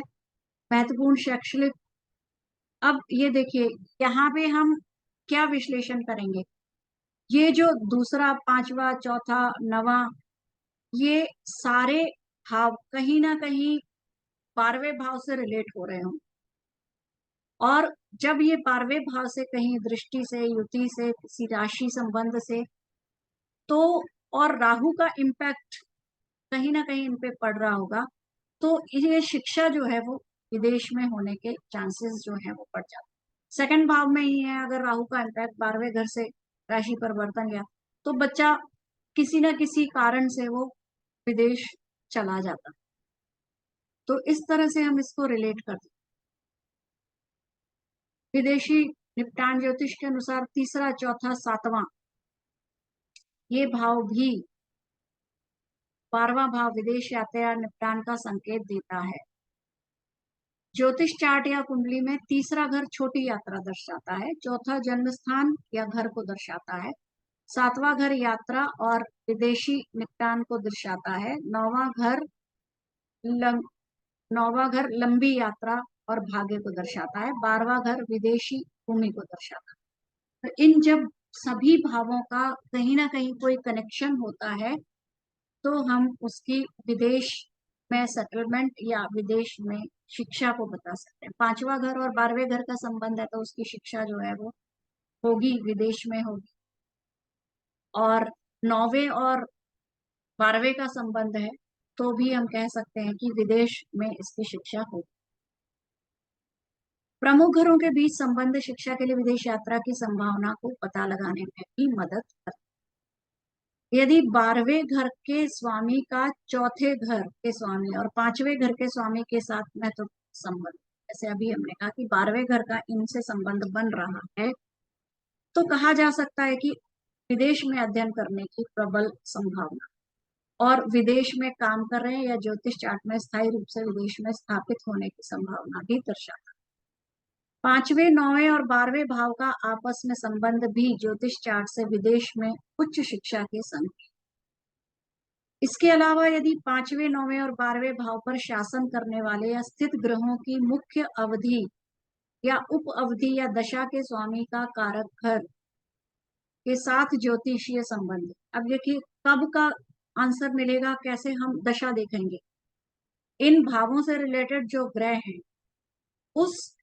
उन ग्रहों की महादशा, अंतरदशा या प्रत्यंतर दशा में जातक जो है वो विदेश जा सकता है। तो व्यक्ति को विदेश यात्रा की संभावना हो सकती है। ज्योतिष चार्ट में शैक्षिक उद्देश्य के लिए राहु की दशा या अंतरदशा भी विदेश यात्रा के लिए आशावादी समय का। अगर इन भावों से रिलेटेड ग्रहों की दशा या अंतरदशा नहीं है तो राहु की जब अंतरदशा या दशा आती है तो उसमें विदेश जाने की संभावनाएं काफी बढ़ जाती। नेक्स्ट बताओ, अंतरराष्ट्रीय शिक्षा के लिए ग्रहों का महत्व। ग्रह आपके जीवन को प्रभावित करते हैं और आपके करियर और शिक्षा के विभिन्न पहलुओं पर गहरा प्रभाव डालते हैं। इस प्रकार ज्योतिषीय चार्ट में विदेशी शिक्षा को समझने के लिए ग्रहों की स्थिति का निरीक्षण करते हैं। बुध, संचार का ग्रह बुध कुंडली में विदेशी शिक्षा योग का निर्धारण करने में बहुत महत्व रखता है। यह इंगित करता है कि जातक चिकित्सा, अध्ययन, गणित और वित्तीय प्रबंधन में अच्छा होगा। मंगल ग्रह जातक की अन्याय के खिलाफ खड़े होने की दृढ़ इच्छा शक्ति का प्रतिनिधित्व करता है। शुक्र की मजबूत स्थिति जातक के संगीत के प्रति रुझान को दर्शाती है। यह जातक की पर्याप्त व्याख्या करने के गुण को दर्शाता है। बृहस्पति को बुद्धि और ज्ञान का ग्रह माना जाता है। यह दर्शन, वेद और ज्योतिष का मुख्य कारक है। ये ग्रह अगर 12वें से रिलेट हो रहे हैं तो बाहर जाके, अब्रॉड जाके किस फील्ड से रिलेटेड वो पढ़ाई करेगा, हम इन ग्रहों की स्थिति से उसको ये बता सकते हैं। आगे कर प्रश्न कुंडली के अनुसार 9वें और चौथे कैस्पल उपस्वामी विदेश में उच्च शिक्षा का संकेत देते हैं। प्रश्न कुंडली या राशिफल एक ज्योतिष चार्ट है जिसके माध्यम से व्यक्ति अपने प्रश्नों के उत्तर तुरंत पा सकता है, जैसे कि क्या मैं जन्म तिथि तक विदेश में बस जाऊंगा। यहाँ पे जन्म तिथि के बदले यहाँ पे होना चाहिए पर्टिकुलर किस तिथि तक। मुझे विदेश में अच्छी यूनिवर्सिटी में दाखिला मिलेगा, क्या शिक्षा के लिए मेरा वीजा स्वीकृत हो जाएगा। इस तरह के जो प्रश्न हैं, हम इनको प्रश्न कुंडली से इनको हम सॉल्व कर सकते हैं। हमें 9वें और चौथे भावों को रिलेट करना चाहिए, 12वें भावों को रिलेट करना चाहिए। अगर वीजा से रिलेटेड संबंध है तो यहाँ पे मेंशन नहीं है, लेकिन हमें थर्ड हाउस जो है वो देखना चाहिए। थर्ड हाउस में अगर हमें कहीं राहु की प्रेजेंस दिख रही है या राहु का कनेक्शन दिख रहा है तो वीजा का जो काम है वो इजीली हो जाता है। थर्ड हाउस क्या है? डॉक्यूमेंटेशन का ही घर है, तो डॉक्यूमेंटेशन के लिए हमें थर्ड हाउस देखना चाहिए। बाकी भावों के साथ साथ 12, थर्ड, 9 ये सभी हमको देखना चाहिए। कर दीजिए।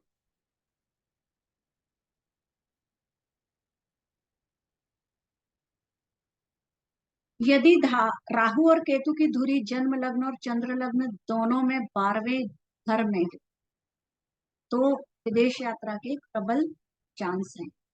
कुंडली में विदेशी शिक्षा का संकेत तब दिया जाता है जब चौथे घर का स्वामी राहु और केतु से जुड़ा हो और दोनों लग्नों से चौथा घर जुड़ा।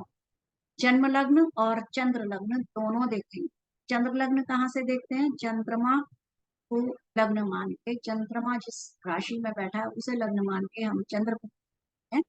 तो चंद्र कुंडली और लग्न कुंडली दोनों में राहु केतु का संबंध जो है वो चौथे भाव से हो तो हम विदेशी शिक्षा का संकेत दे सकते। भावात भावम के सिद्धांत के अनुसार विदेशी शिक्षा भविष्यवाणी में सप्तम भाव का महत्वपूर्ण स्थान है।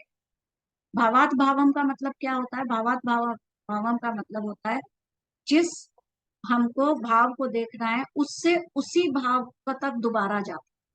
अगर हम सप्तम भाव को देख रहे हैं तो सप्तम से फिर 7वां घर देखें, उसकी क्या स्थिति है। उसकी स्थिति भी अगर पॉजिटिव है तो ये जो है बहुत अच्छा संकेत हमें मिलता है विदेश यात्रा की। 7वां घर पश्चिम दिशा का प्रतिनिधित्व करता है और यह लग्न या पूर्व के विपरीत घर है। लग्न से 7वां सप्तम और सप्तम से 7वां लग्न। जीवन ग्रह बृहस्पति राहु और शनि का कारक घरों पर गोचर ज्योतिष में विदेशी शिक्षा की संभावना को दर्शाता है। बृहस्पति राहु और शनि का इन ग्रहों का अपने ही भावों पर अगर गोचर होता है तो विदेशी शिक्षा की संभावना को दर्शा देता है। यहाँ पे हम कब भी बता सकते हैं, जब जब भी ये जो ग्रह हैं बृहस्पति, राहु और शनि अपने ही भावों पे गोचर करेंगे तो जो है वो विदेशी जो ट्रेवल है उसकी संभावना उस टाइम पे बढ़ जाएगी। तो हम बता सकते हैं कि जब हम निकाल सकते हैं कि बृहस्पति का जो गोचर है, बृहस्पति का गोचर 5वें भाव पे कब हो रहा है, 10वें भाव पे कब हो रहा है, तो इस तरह से हम बता सकते हैं जब बृहस्पति का गोचर यहाँ होगा तब विदेश यात्रा होगी। चंद्रमा और चर राशि केंद्र में स्थित हैं। यह अक्सर शिक्षा या काम के लिए विदेश यात्रा का संकेत देता है। चंद्रमा और केंद्र में चर राशि। चंद्रमा की केंद्र मीन या कर्क राशि में स्थिति या 12वें या 8वें या 9वें घर में स्व राशि या उच्च राशि में स्थित होना ज्योतिष चार्ट में विदेश में शिक्षा की प्रबल संभावना का संकेत देता है। चंद्रमा की केंद्र में हो, मीन राशि में हो या कर्क राशि में हो। अब मीन और कर्क राशि क्यों? मीन और कर्क राशि जलीय राशि हैं और जो अब्रॉड की जो जर्नी है वो जल से ही होती थी, तो इसलिए इन राशियों में जब जब चंद्रमा आएगा तो विदेश यात्रा की संभावना बढ़ जाएगी। या 12वें या 8वें या 9वें घर में स्व राशि का या उच्च राशि में स्थित होना विदेश की शिक्षा की प्रबल संभावना को बता। नेक्स्ट बता दीजिए। और है चंद्रमा चर राशि केंद्र में स्थित है, यह अक्सर शिक्षा या ये क्या? यदि चतुर्थ भाव का स्वामी आपकी कुंडली के 12वें भाव में स्वामी, चतुर्थेश अगर 12वें में चला गया तो इसका मतलब है कि शिक्षा के उद्देश्य काम के लिए विदेश जाने की निश्चित संभावना। कुंडली के 5वें, 9वें और 12वें घर में शनि और बृहस्पति का दोहरा गोचर भी उच्च अध्ययन के लिए विदेश यात्रा के अवसर लाता है। दोहरा गोचर कैसे देखते हैं? जन्म कुंडली में भी और ट्रांजिट कुंडली में भी जब शनि का गोचर 5वें, 9वें या 12वें घर में हो तो वो दोहरा गोचर होता है, और उस अध्ययन के लिए भी तब उस टाइम पे भी उच्च अध्ययन के लिए विदेश यात्रा के अवसर देते हैं। कब व्यक्ति विदेश जाकर बस जाता?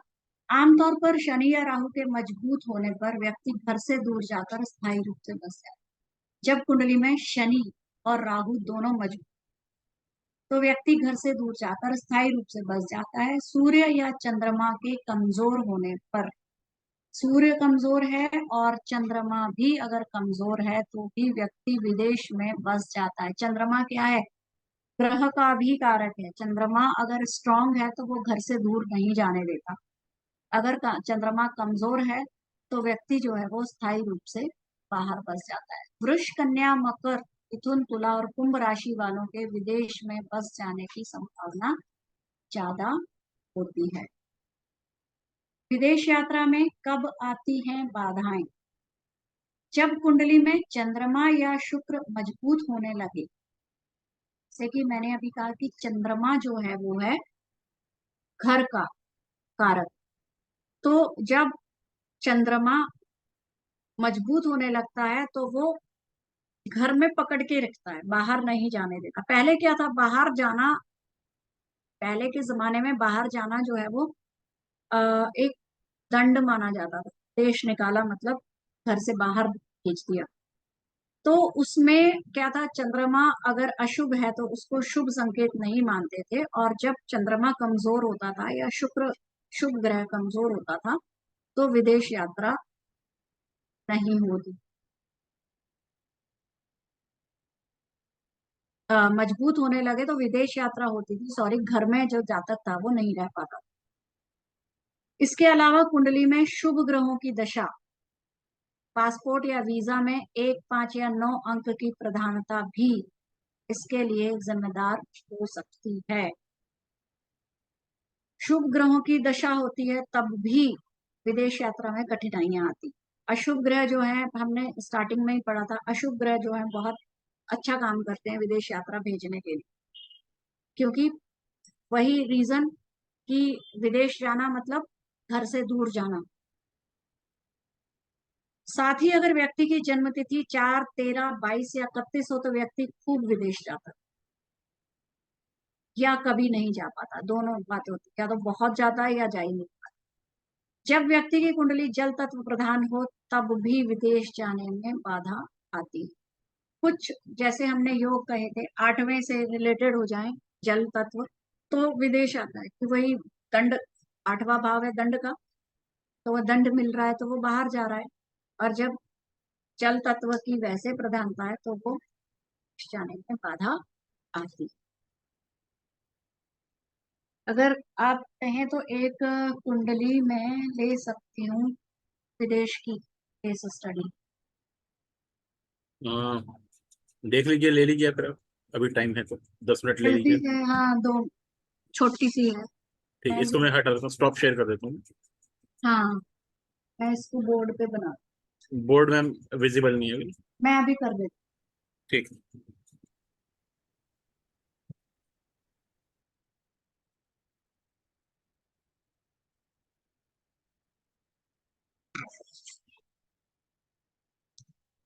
ये देखिए, ये कुंडली है और ये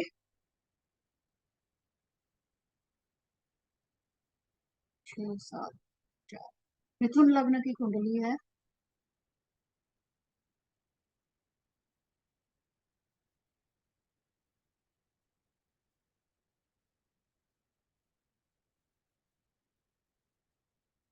यहाँ पे केतु जो है वो लग्न में है,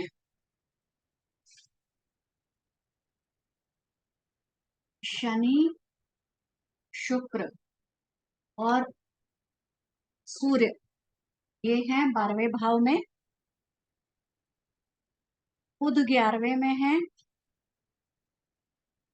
राहु 7वें में है, मंगल 6th में है और जुपिटर जो है वो अष्टम में है और मंगल 9th हाउस। अब देखिए, सबसे पहले हम पंचम भाव को देखेंगे। पंचम का लॉर्ड 12वें में गया, कनेक्शन हो गया 12वें और पंचम का। हम कह सकते हैं कि इसकी एजुकेशन जो है वो विदेश में हो सकती है। अब देखिए, थर्ड का लॉर्ड, तीसरे का लॉर्ड भी सूर्य जो है वो 12वें में गया।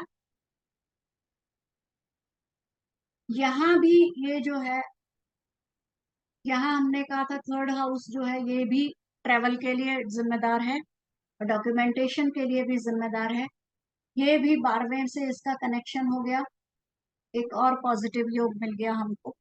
विदेश जाने के लिए ये बिल्कुल तैयार है।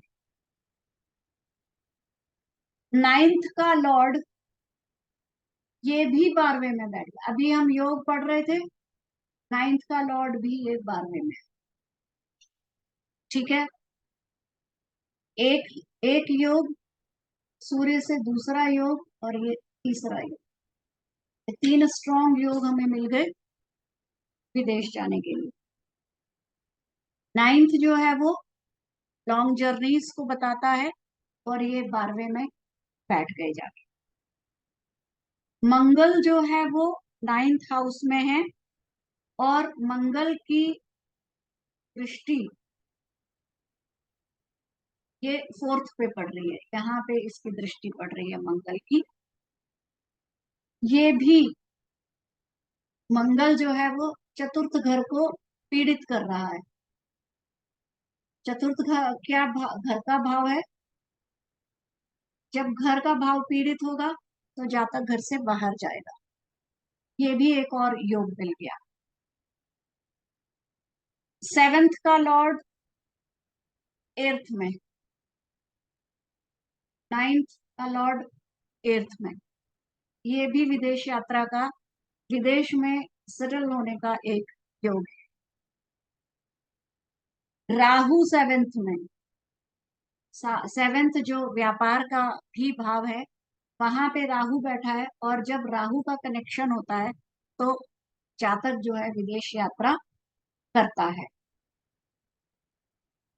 राहु जो है वो इस भाव में बैठा है जो कि डेली सोर्स ऑफ इनकम का भाव है और राहु जो है वो विदेश यात्रा का कारक है। तो ये हमें बता रहा है कि ये जो डेली इनकम जो इसकी है वो विदेश से हो। तो जातक जो है या तो बार बार विदेश जाता है या विदेश में सेटल हो गया। और शुक्र जो है 12th में वो विदेश यात्राएं बार बार करवाता है। तो ये इतने सारे जो योग हैं हमें जातक के बता रहे हैं कि जातक, और लग्न में केतु ये भी बताते हैं कि ये घर में टिक के नहीं बैठेगा। तो ये बहुत सारी ये योग जो हमें मिल रहे हैं ये इसी बात पे हमें ये बता रहे हैं कि ये जातक जो है वो देश में नहीं रह पाएगा, ये बाहर जाके ही रहे, बाहर से ही आजीविका कमाए। तो इस तरह से आप देखेंगे पंचम को, मेन 12वें भाव को रिलेट करिए पंचम से, 9th से, लग्न से, सप्तम से, अष्टम से भी कभी। इन भावों में अगर ये ग्रह बैठे हैं और 12वें को रिलेट कर रहे हैं और राहु केतु की भी उनको पूरी पॉजिटिवनेस मिल रही है, तो व्यक्ति विदेश जाएगा, विदेश में पढ़ाई करेगा। यहाँ पे पंचम और 12वां शुक्र जो है वो बता रहा है पंचमेश 12वें में कि इसकी पढ़ाई विदेश में हुई होगी या होगी और ये विदेश से आजीविका भी कमा, जब पढ़ाई भी वही है आजीविका भी कमाएगा तो देश में ही सेटल। तो इस तरह से हम कुंडली पे लगा सकते। आज के लिए इतना ही है। हम जो एजुकेशन वाली केस स्टडी है उसको नेक्स्ट क्लास में।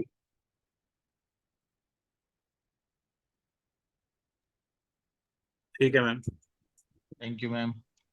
आज की you, क्लास से रिलेटेड थैंक कोई यू जी, गुड नाइट जी। Good night sir. कोई क्वेश्चन हो तो पूछ लीजिएगा। मैम मेरे को बस एक ये पूछना है कि ऐसा कहते हैं कि 12 साल तक देखते नहीं है कुंडली, ऐसा है क्या कुछ? हाँ जी, 12 साल तक बच्चे की कुंडली नहीं देखते। अगर हेल्थ रिलेटेड कोई प्रॉब्लम है तो देख सकते हैं, अदरवाइज नहीं देखते। क्योंकि बच्चे की कुंडली जो है, ऐसा कहा जाता है कि जो 12 साल तक बच्चे के खुद के जो कर्म हैं वो डेवलप नहीं हो पाते हैं, वो 12 साल के बाद ही होते हैं। तो इसलिए बच्चे की कुंडली पहले माता के कर्म जीता है, वो फिर पिता के कर्म जीता है। तो इसलिए बच्चे के कर्म जो है वो 12 साल के बाद आते हैं, तो इसलिए 12 साल के बाद ही कुंडली। सिर्फ मैम इशू है तो देख सकते। अगर बच्चे की पढ़ाई में दिक्कत आ रही है तो फिर उसके लिए क्या करें, फिर कुंडली नहीं देख सकते तो? उसके उसके लिए तो फिर बाकी आप कुंडली से मत करिए। आप वैसे उसके देखिए कहाँ पे कमी आ रही है, क्यों कंसंट्रेट नहीं कर पा रहा है, और रीजन देखिए। ठीक है मैम, मैं धन भाव को ही मैं आज आज कुंडली बना रही थी। धन भाव को हम दूसरे भाव से देखते हैं तो मैम फंसा हुआ धन और गोल्ड हम कैसे निकाले, एक मेरा ये क्वेश्चन है। और दूसरा क्वेश्चन है कि सच और झूठ का आपका आपने क्वेश्चन, पढ़ा। आपकी आवाज ब्रेक हो रही है तो मैं समझ नहीं पाई। अब आ रही है मैम? हाँ जी। मैम आज मैं धन धन का देख रही थी कुंडली में, तो मेरा क्वेश्चन ये है मैम, दूसरे भाव से तो हम लोग धन का देखते हैं, बट हमारा फंसा हुआ धन और जो गोल्ड है अगर कहीं हमारा फंसा हुआ तो वो कौन से भाव को हम देखेंगे? और दूसरा मेरा क्वेश्चन है, कोई सच बोल रहा झूठ बोला, आपने हमें ये तो बता दिया। मेरी शादी से रिलेटेड मेरे रिलेटेड में है कि उन्होंने मेरे शादी छुपा रखा, हम लोगों को बता नहीं रखा, मैं उसके बारे में जानना चाहती हूँ। पर उसको कौन से भाव से देखूं कि हाँ ये सच वो है या नहीं? देखिए, आप स्टार्टिंग की अपना वीडियोस देखिए, उसमें हमने क्लियरली हमने डिस्कस किया है कि कोई सच हाँ बोल जी। रहा है या झूठ बोल रहा है, वो हम कैसे, योग हैं, कई योग हैं, उन योगों से देखें। ठीक है, ठीक उनको है, इसका तो रिपीट करिए और वो देखिए, ठीक पता है। चल जाएगा कि वो झूठ बोल रहा है। चंद्रमा की पोजीशन अलग अलग भावों से देखते हैं कि चंद्रमा कहाँ पे है, उससे पता चल जाता है झूठ बोल रहा है कि सच बोल रहा है। और जो ठीक धन है। का है, धन को हम सेकंड भाव से भी देखते हैं, अष्टम से भी देखते हैं, विरासत का जो है वो अष्टम से भी आता है। तो विवाह से जो धन आना है वो भी अष्टम से देखते हैं। और धन को हम 11वें भाव से भी देखते हैं, और धन का हम 12वें भाव को भी रिलेट करते हैं। जो ठीक है इन्वेस्टमेंट मैम, मुझे है वो हम 12वें भाव से भी देखते मैं कर नहीं पा रही हूँ ये वाला कुंडली, क्योंकि मेरा कुछ पैसा फंसा हुआ है वो काफी टाइम से, और ना निकल पा रहा। और मैं ये देखना चाह रही हूँ कि उसमें निकलेगा या नहीं निकलेगा, वो धन मेरे पास वापस आएगा नहीं, तो उसी में मैं आज नहीं कर पाई। हैं। कोई बात नहीं, आज तो टाइम हो गया। आप नेक्स्ट टाइम पे या तो ग्रुप में डाल दीजिए या फिर हम क्लास में उस कुंडली को डिस्कस कर लेंगे, क्या कहाँ पे प्रॉब्लम आ। ठीक है, अगर मैं कुंडली में डालूंगी, क्योंकि मैंने जब मेरे दिमाग में ये प्रश्न आया था कि मैं इसको देखूं, मैं उस टाइम के अकॉर्डिंग डाली थी, बट किस टाइम मैंने दिया था क्या उसका टाइम वगैरह मुझे कुछ कंफर्म नहीं है। आपने कुंडली कब की बनाई है, वही कुंडली डाल दीजिए, ठीक है, मैं उसमें डाल दूंगी। तो कुंडली को हम ओके। डिस्कस कर। ओके मैम, बस यही क्वेश्चन, थैंक यू। ठीक है। और किसी का कोई क्वेश्चन है तो प्लीज पूछ लीजिए आप। तेजेंद्र जी, अब गुड नाइट करते हैं, बहुत टाइम हो गया है। बिल्कुल सर, बिल्कुल। अब रात को सोएंगे नहीं, सवेरे काम कैसे करेंगे? हैं? बिल्कुल ठीक कह रहे हैं, बिल्कुल ठीक कह रहे हैं सर। हैं? चलो जी, शुभ रात्रि। ठीक है, कोई क्वेश्चन है तो आप नेक्स्ट क्लास के लिए रख नेक्स्ट लीजिए। क्लास पूछेंगे मैडम, कोई परेशानी हाँ नहीं। प्लीज पूछ लीजिएगा, नेक्स्ट क्लास में पूछ लीजिएगा। जी sure. Thank you. Okay, good night everyone. Good night, take good night. Care and see you on Wednesday. या